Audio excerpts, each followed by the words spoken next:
வணக்கம் நண்பர்களே. போன வாரம் உத்தரப்பிரதேஷ் மாநிலத்தில் கான்பூர் டிஸ்ட்ரிக்டில் 8 போலீஸார் ஒரு கிரிமினல் கேங்கால் சுட்டுக் கொல்லப்பட்டாங்க. அந்த கிரிமினல் கேங்குடைய லீடர் பார்த்திங்கன்னா அந்த ஆள் பேர் விகாஸ் துபே. இந்த போலீஸார் அந்த கிரிமினல் கேங் சுற்றி வளைச்சி மேலேருந்து ஷூட் அவுட் பண்ணி அவங்க எல்லாரையும் சாகடிச்சாங்க. இது மீடியாவில் ரொம்ப மும்மரமாக அந்த விஷயத்தை பற்றி டிஸ்கஸ் பண்ணாங்க. நம்ம யூடியூப் சேனலில் கூட போன வாரம் இதை பற்றி பேசணும். இந்த மாதிரி என்கவுண்டர்ஸ் நடக்கும்போது போலீஸார் எந்த மாதிரி பாதுகாப்பாக இருக்கணும், அவங்களுக்கு சேஃப் கார்டாக என்னெல்லாம் தரணும், சேஃப்டி கேட்ஜெட்ஸ் தரணும், அதே போல் போலீஸ்க்கு அந்த மாதிரி ட்ரைனிங் தரணும், இன்டெலிஜென்ஸ் ஃபெயிலியர்லாம் எங்கே நடக்குது, இதெல்லாம் பற்றி நம்ம பார்த்தோம். இப்போ நேற்று ரீசெண்டாக நடந்த சம்பவம் என்னென்னா, இந்த கிரிமினல் பார்த்தோம் இல்லையா, அந்த மெயின் ஆள் விகாஸ் துபே, இந்த ஆளை மத்திய பிரதேஷ் மாநிலத்தில் வச்சு அப்பர் ஹேண்ட் பண்ணியிருக்காங்க, அதான் அரெஸ்ட் பண்ணியிருக்காங்க. அதுக்கப்புறம் ரிமாண்டில் கொண்டு போகும்போது இந்த ஆள் போலீஸை தாக்கி எஸ்கேப் ஆக ட்ரை பண்ணதாகவும், அந்த நேரத்தில் ரிட்டாலியேட்டரி ஃபயரை போலீஸ் பண்ணதில் இந்த ஆள் இப்போது என்கவுண்டரில் இறந்ததாகவும் இப்போ நியூஸ் வந்துட்டுருக்கு. மறுபடியும் இப்போ இந்த சம்பவத்தை மீடியாவில் டிஸ்கஸ் பண்ணிட்டு வராங்க. இப்போ இந்த மாதிரி என்கவுண்டர் நடக்கிறது, இதில் இந்த மாதிரி அக்யூஸ்டோ கிரிமினலோ சாகிறது, இது வந்து முதல் முறை அப்படின்னு பார்த்தீங்கன்னா முதல் முறை கிடையாது. இது வந்து நிறைய தடவை இந்த மாதிரி சம்பவங்கள் நடந்திருக்கு. மீடியாவில் இதை பற்றி டிஸ்கஸ் பண்ணுவாங்க. ஒரு சாரார் என்ன சொல்லுவாங்கன்னா, இல்லை கண்டிப்பாக இந்த மாதிரி தான் சுட்டு தள்ளணும், அப்போ தான் பயம் வரும். அதுவும் இந்த இடத்துல 8 போலீஸாரை கொண்டிருக்காங்க கிரிமினல்ஸ். அப்போ வந்து போலீஸே கொண்டிருக்காங்க, சாதாரண மக்களுடைய நிலை என்ன, சுட்டு தள்ளுங்க அப்போ தான் மக்களுக்கு பாதுகாப்பு அப்படின்னு ஒரு சில பேர் வாதாடுவாங்க. இன்னொரு பக்கம் இந்த ஜுடிஷியல் இதில் இருக்கக்கூடியவங்க, அப்போ இந்த ஆக்டிவிஸ்ட், இந்த ஹியூமன் ரைட் ஆக்டிவிஸ்ட், இவங்கெல்லாம் என்ன சொல்லுவாங்கன்னா, இல்லை அந்த மாதிரி பண்ணுறது தப்பு, அவங்கள வந்து சட்டத்தின் முன் கொண்டு வந்து தண்டனை வாங்கி தரணும், இந்த மாதிரி ஏதோ ஒரு கேஸில் செலக்டிவாக எடுத்து சுட்டு தள்ளுறதுனால பெருசாக மாற்றம் இருக்காது, இதன் மூலமாக வந்து நீதி வந்து நிலைநாட்டப்படாது, எல்லாத்துக்கு மேலே இந்த மாதிரி ஸ்டேஜில் அந்த என்கவுண்டர் இதுலையோ இல்லை ரிமாண்ட் பண்ணி கொண்டு போகும்போது சுட்டு தள்ளும் பொழுது அந்த ஆள் தான் ஃபஸ்ட்டு க்ரைம் பண்ணான்றதே ஊர்ஜிதம் ஆகாது, ஒருவேளை இன்னசென்ட்டை கூட சுட்டு தள்ளுறதுக்கான வாய்ப்பு இருக்குது, இது வந்து சரியான நியாயம் கிடையாது அப்படின்னு அவங்க வாதாடுவாங்க. போலீஸ்குள்ளே இருக்கக்கூடிய அமைப்பில் இருக்க உயர் அதிகாரிகளே பலமுறை இந்த மாதிரி சம்பவத்து மேலே கேள்வி எழுப்பியிருப்பாங்க. நான் நிறையா ஃபாரம் செமினார்லாம் நானே அட்டென்ட் பண்ணியிருக்கேன். அங்கேயே அந்த மாதிரி ஆஃபீஸர்ஸ் பேசுவாங்க, ஏடிஜிபி டிஜிபி ஆஃபீஸர்ஸ், அவங்களே சொல்லுவாங்க எங்களுக்கே இந்த மாதிரி சந்தேகம் இருக்குது, இன்டெரக்டாக சொல்லுவாங்க இது ஃபேக் என்கவுண்டர் அப்படின்றத அவங்களே அக்னாலேஜ் பண்ணுவாங்க. அப்போ இந்த மாதிரி சம்பவங்கள் வந்து நடந்துகிட்ருக்கு. சரி, இப்போது இதை பற்றி தான் நம்ம இப்போது டிஸ்கஸ் பண்ண போகிறோம். இதுக்கு முன்னாடி என்கவுண்டர் அப்படிங்கிறது என்னங்கிறது பார்ப்போம். இதுக்கு முன்னாடி என்னோடய வீடியோஸில் நான் சொல்லியிருக்கேன். ஜெனரலாக என்கவுண்டர் அப்படின்ற வார்த்தையை நம்ம மெயினாக சினிமாவில் தான் பார்த்துருப்போம் முதல் முறை இல்லையா. ஒரு ஃபேன்சி வேர்டாக சொல்லுவாங்க, ஹீரோவை என்கவுண்டர் ஸ்பெஷலிஸ்ட்னு சொல்லுவாங்க. போர் அடிக்கும் போது அப்படியே கண்ணை தூக்கிட்டு போய் 4 பேரை சுட்டுட்டு வந்துடுவார், அந்த மாதிரி தான் காட்டுவாங்க அன்ஃபார்ச்சுனேட்டாக நம்ம சினிமாவில். என்கவுண்டர் ஸ்பெஷலிஸ்ட் இப்படிலாம் ஒரு டெக்னிக்கல் டேர்ம் வந்து போலீஸ் பார்லன்ஸில் கிடையாது, இதுதான் உண்மை. அப்போ அந்த என்கவுண்டர் ஸ்பெஷலிஸ்ட்டு இவர் வந்து சுடுறதுக்குனே இவர் வச்சுருக்கோம், யாரையாவது சுட்டு தரலாம் இவர் தான் அனுப்புவோம், இப்படிலாம் ஒரு சிஸ்டம் ப்ரொசீஜர் போலீஸ்குள்ளே கிடையாது. ஒரு கிரிமினல் இருந்தான்னா அவனை கொண்டு வந்து சட்டத்தின் முன்னாடி நிறுத்தி அவனுக்கு தண்டனை வாங்கி தரணும், இதுதான் ப்ராசஸ். போலீஸுங்களோட வேலை இதுதான். தண்டனை கொடுப்பது போலீஸுடைய வேலை கிடையாது.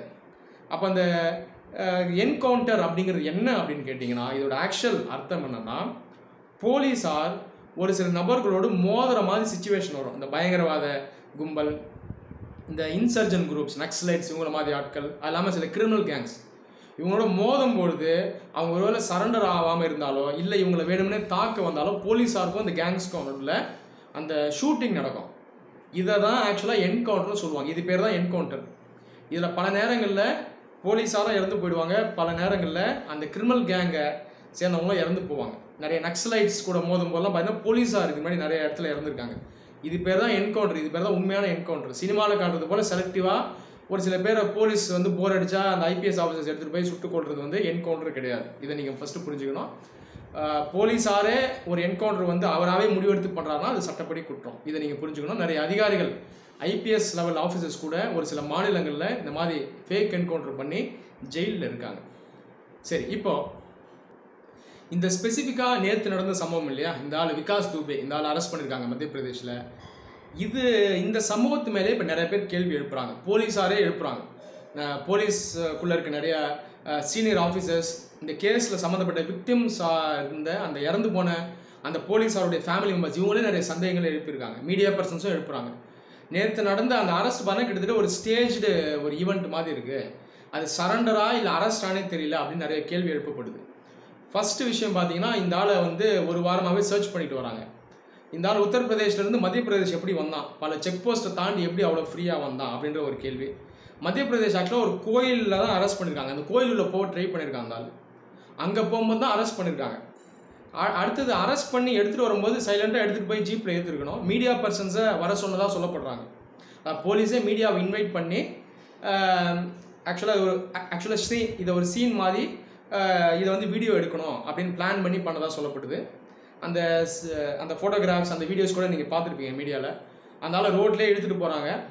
ஒரு ஸ்டைல் இருந்தாலும் சத்தம் போடுறான், நான் தான் விகாஸ் துபேன்னு சொல்கிறான், ஏதோ சினிமாவில் காட்டுற மாதிரி சொல்கிறான். ஜீப்பில் ஏற்றும் போது ஒரு அதிகாரி பின்னாடி இருந்து அவன் மண்டை மேலே பட்டுன்னு அடிக்கிறாரு, அதையும் காட்டுறாங்க. இதெல்லாமே பார்த்தீங்கன்னா ஒரு சந்தேகத்தை எழுப்புற மாதிரி இருக்குது. அவ்வளோ பெரிய கிரிமினல் 8 பேரை கொண்டு இருக்கான், அவனை பிடிச்சிட்டு போகிறாங்க, அவன் எந்த ரெசிஸ்டன்ஸும் அந்த இடத்துல பண்ணல.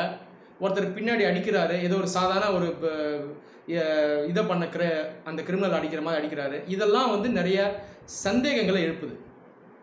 அது இல்லாமல் பல உயரதிகாரிகள் பல நேரத்தில் இதை பற்றி பேசியிருக்காங்க. ரிமாண்டில் இருக்கும்பொழுது அதுவும் இந்த மாதிரி காக்னிசபிள் அஃபென்ஸில் ஹேண்ட்கஃப் பண்ணி தான் கொண்டு போவாங்க. ஜீப்லேயோ அந்த லாரி உள்ள அந்த வெஹிக்கிள்லையோ மேலே ஹேண்ட்கஃப் பண்ணி தான் வச்சுருப்பாங்க. இந்த இடத்துல ஒரு அந்த அக்யூஸ்டால் எஸ்கேப் ஆகிறது கஷ்டம், அது வந்து பாசிபிள் கிடையாதுன்னு பல இடத்துல சீனியர் போலீஸ் ஆஃபீஸர்ஸே அதை வந்து அக்னாலேஜ் பண்ணியிருக்காங்க. இந்த விஷயத்தையும் நம்ம மைண்டில் வைக்கணும்.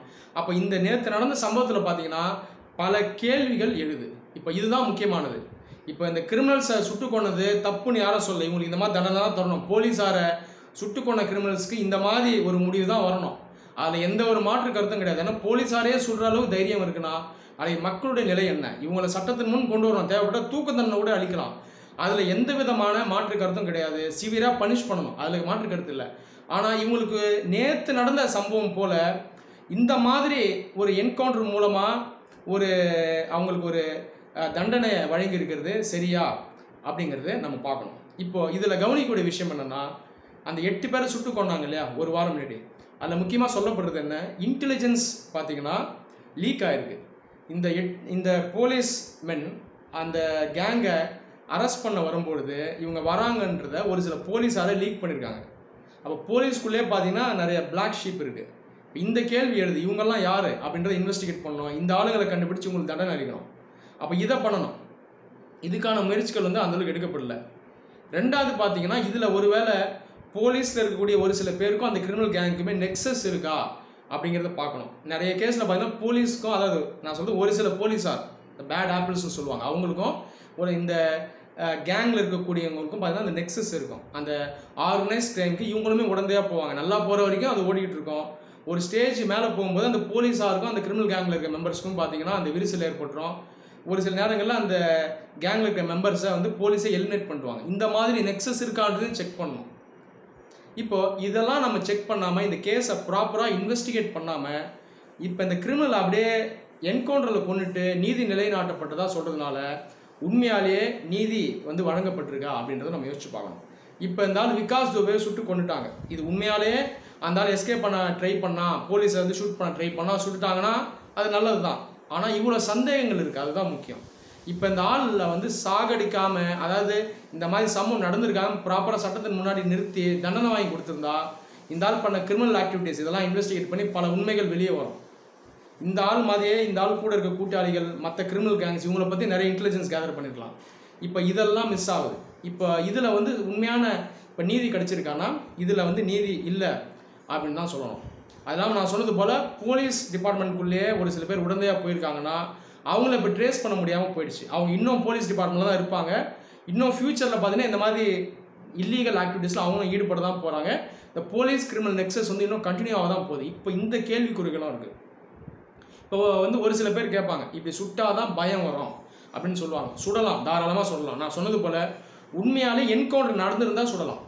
இப்போ இந்த ஆளை மத்திய பிரதேஷ் மாநிலத்தில் போய் அப்ரஹேண்ட் பண்ண ட்ரை பண்ணியிருக்காங்க அந்த கோயிலில்.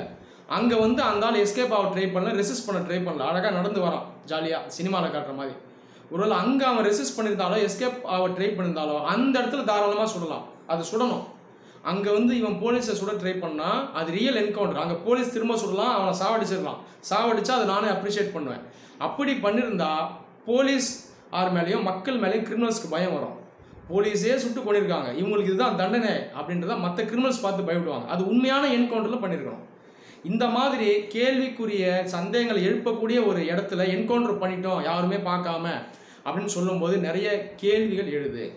அப்போது இந்த மாதிரி சந்தேகம் எழக்கூடிய அந்த என்கவுண்டர், அதாவது என்கவுண்டர்னு சொல்லக்கூடிய அந்த extra judicial killing, actual term பார்த்தீங்கன்னா எக்ஸ்ட்ரா ஜுடிஷியல் கில்லிங்னு சொல்லுவாங்க. அதாவது நீதிமன்றத்துக்கு கொண்டு போகாமல் போலீஸாரே இதுக்கு முடிவு கட்டுறது. இந்த மாதிரி எக்ஸ்ட்ரா ஜுடிஷியல் கில்லிங்ஸ் பார்த்தீங்கன்னா குற்றத்தை குறைக்கிறதுக்காகவோ இல்லை குற்றவாளிகள் தண்டிக்கிறதுக்காகவோ ஒட்டுமொத்தமாக இந்த லா அண்ட் ஆர்டர் இதை நிலைநாட்டுறதுக்கு இது பார்த்தீங்கன்னா சொல்யூஷனாக இருக்குமானா கண்டிப்பாக சொல்யூஷனாக இருக்காது. க்ரைம் பண்ணுறாங்கன்னா அந்த கிரிமினல்ஸை ஃபாஸ்ட்டாக அப்ரஹெண்ட் பண்ணணும், சட்டத்தின் முன்னாடி கொண்டு வரணும், வேகமாக ட்ரையல் நடத்தணும், எந்த அளவுக்கு சீக்கிரம் முடியுதோ அந்த அளவுக்கு அந்த விக்டிம்ஸ்க்கு ஜஸ்டிஸ் கிடைக்கணும். இதுதான் உண்மையான சரியான வழி. இந்த வழியில் தான் போலீஸார் செயல்படணும். அப்படி செயல்பட்டு ஆட்டோமேட்டிக்காக போலீஸை பார்த்து இந்த கிரிமினல்ஸ்க்கு பயம் வரும். அப்போ இந்த ஒரு முறையில் போலீஸ் ஃப்யூச்சரில் செயல்படுறதா நீதியை நிலைநாட்டுறதுக்கு ஒரு உண்மையான ஒரு வழியாகவும் முடிவாகவும் இருக்கும். நன்றி.